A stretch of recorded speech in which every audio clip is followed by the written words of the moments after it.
international d'Ingili. Il y a aujourd'hui une année exactement.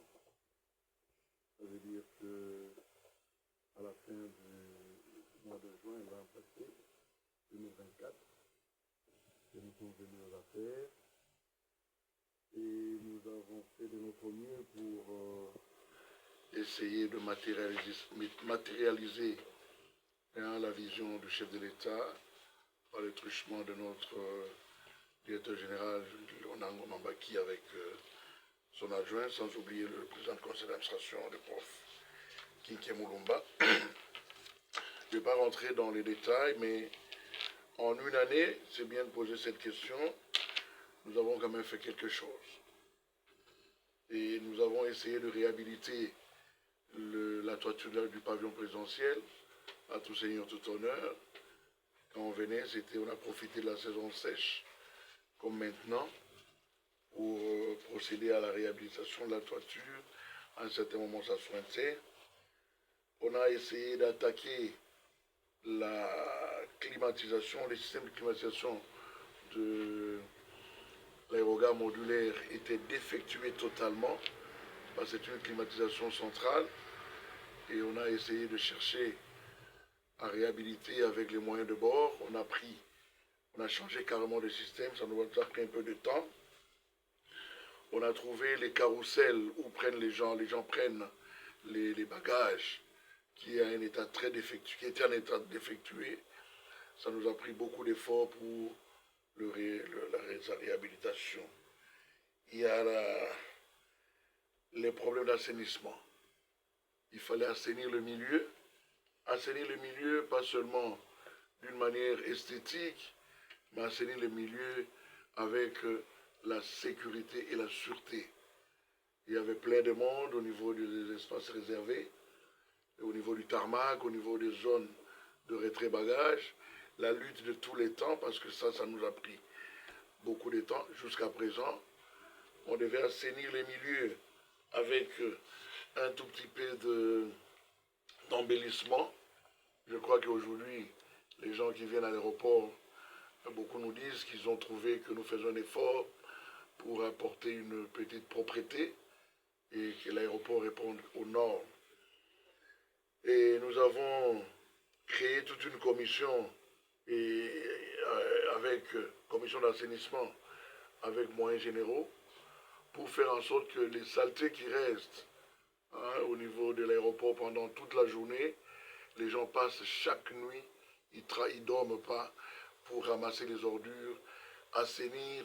C'est comme ça que chaque fois le matin, on trouve que l'aéroport est toujours à un état de propreté. Nous avons nous avons installé les portiques. Les portiques sont les équipements de sûreté, tels que quand vous passez, vous avez par exemple du métal avec vous, comme ça que vous voyez généralement dans les aéroports, pas seulement chez nous.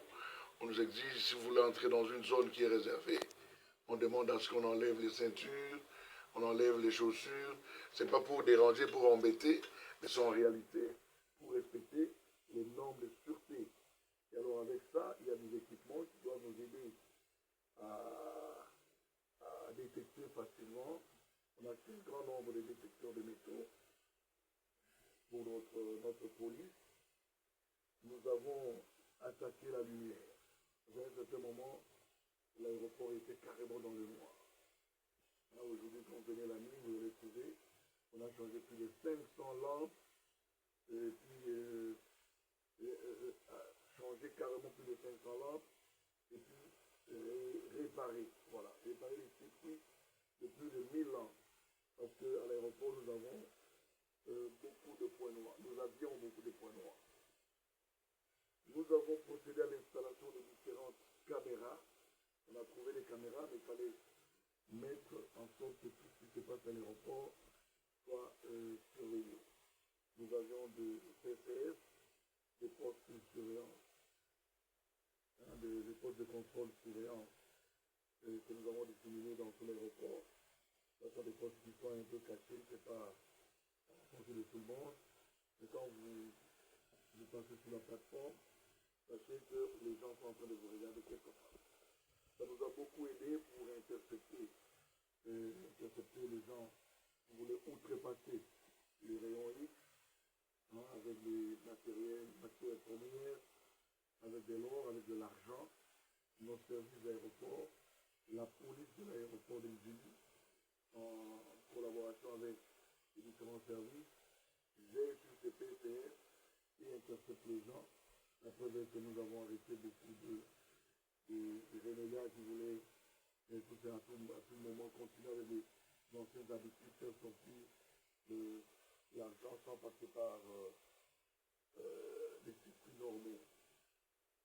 Et nous avons construit des toilettes privées, les gens n'en parlent pas beaucoup, des toilettes publiques, je voulais dire publiques, réservées aux non-passagers. Et au niveau modulaire, on va inaugurer bien sûr avec l'OIM qui nous a aidés, qui nous a accompagnés. Et du côté du parking officiel, nous avons toilettes publiques, déjà opérationnelles. On a essayé de réfectionner les toilettes qui existaient. Parce que, avant qu'on y vienne, il y avait beaucoup de déclarations des passagers comme des officiels qui disaient que les toilettes n'étaient pas vraiment propres, n'étaient pas aux normes. Les toilettes, on les a trouvées, on a essayé de les nettoyer, mais les toilettes étaient tellement vieilles, même un habit qui est déjà détérioré ou bien un vieil habit, on veut bien nettoyer, repasser, elle ne fait pas toujours un vieil habit. Nous avons rénové les toilettes avec des cuves modernes. Aujourd'hui, si vous voulez, vous allez visiter le salon VIP, ce sont des travaux qui continuent. Salon VIP, salon à l'entrée dans l'international quand vous venez au niveau de la DGM. Il y a des toilettes qui sont déjà un point neuf. On a réaménagé. Il y a un renouvellement des sièges, des tables, du mobilier. Là, je crois que je vais dans mon bureau ici, vous voyez comment ça coupe. On sent les meubles. Au salon commercial, vous allez aujourd'hui, vous allez trouver, c'est comme c'était un salon privé, c'est notre salon de la RVA. Alors, nous avons renforcé, comme j'ai dit, le système de vidéo. Et on a renforcé aussi le système d'Internet. Il faut que quand j'ai les témoignages, vous entrez seulement, vous avez l'Internet ici, vous allez vérifier, du moins au niveau du salon. Les gens qui viennent dans les avions, en atterrissant, ils doivent savoir se connecter, parce qu'il n'y a pas encore la 4 SIM d'ici, se connecter pour appeler son frère qui est déjà au sport. Ça, c'est du cheval de bataille que nous vous en félicitons. Ils ont fait beaucoup de réalisations, sans oublier le mur de clôture que nous étions en train de faire pénétrer de l'aéroport. On est en train de construire, actuellement on a ralenti un peu parce que avec la société qui est en train de construire le nouvel aéroport, on s'arrose sous la houlette de l'État et le ministère des Transports, et ils vont reprendre la main. Il y a beaucoup de réalisations, madame, je ne sais pas si vous doit continuer.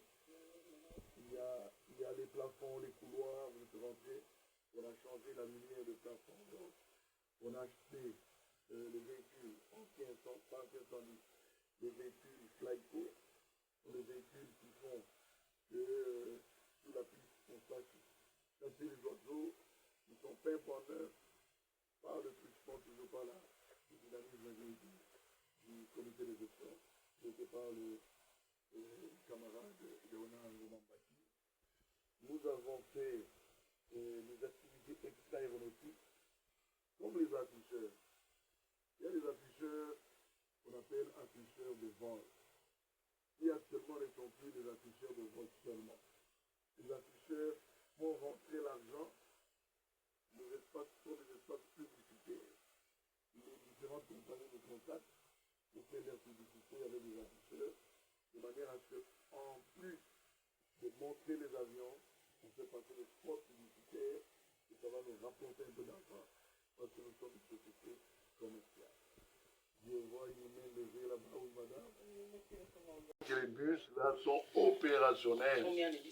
Nous avons 5 bus, nous avons mis 3 bus dans un premier temps et nous avons gardé 2 bus. Parce que les bus, nous avons envoyé, toujours quand j'ai dit nous, je vois la direction générale de la RVA, a envoyé le chef de division Charrois avec certains agents en Allemagne pour la formation. Les bus sont trop chers, on ne peut pas les laisser à la main de n'importe quel chauffeur, entre les mains de n'importe quel chauffeur. C'est comme ça qu'on a envoyé les gens en formation, ils sont revenus, mais quand vous voyez là-bas, s'il y a un avion aujourd'hui, je crois bientôt Éthiopien doit être au sol, les bus, les nouveaux bus climatisés, qu'on appelle les cobus, sont en train de tourner, prendre les passagers et les déposer. Quand nous aurons terminé la formation des autres chauffeurs, nous allons mettre les 5 bus, mais c'est aussi un gâchis. Je répète gâchis parce que quand vous mettez 5 bus pour prendre 200 passagers, vous voyez qu'il faut garder d'autres bus en cas de... Il y a un programme d'entretien aussi, mais les bus sont là et vérifiables.